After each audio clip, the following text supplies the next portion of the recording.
Presidential campaigning in South Carolina is only expected to get busier from here on out. Labor Day is traditionally the time when those campaigns start to rev up, but a week before the holidays, some Republican candidates were making their way through South Carolina today.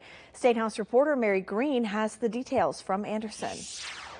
There are around half a dozen Republican campaign events in South Carolina on Monday, and they culminated here in Anderson, where an estimated around 2,000 gathered for Congressman Jeff Duncan's annual Faith and Freedom Barbecue, considered the state's largest annual conservative gathering.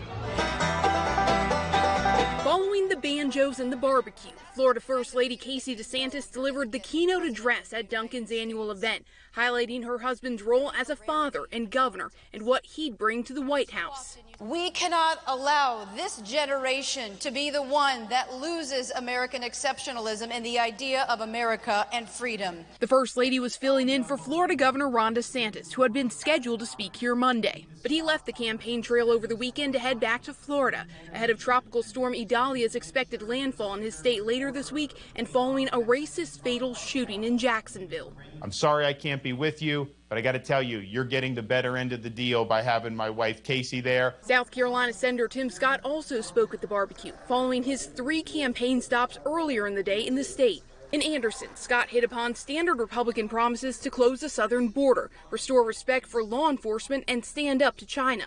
We need to be a country founded upon objective truth.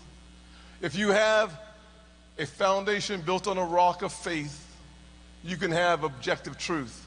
If you have objective truth, you can have law and order. Former South Carolina Governor Nikki Haley was also back in her home state on Monday, holding a town hall in Indian Land and coming off what was widely considered to be a strong performance in the first Republican debate last week. It's always good to be home. I'm thrilled to be back. Duncan is one of 2 members of South Carolina's congressional delegation who have not yet endorsed a 2024 candidate. He told me at this point he doesn't plan to do so before South Carolina's Republican primary. So if you think about all the candidates, I'm friends with them, and I want those friendships at the end of my life, not just endorsing one. So I'm staying out of it right now. And of course, all of this is leading up to South Carolina's first in the South Republican primary, just under 6 months away now on February 24th. Reporting in Anderson, I'm Mary Green.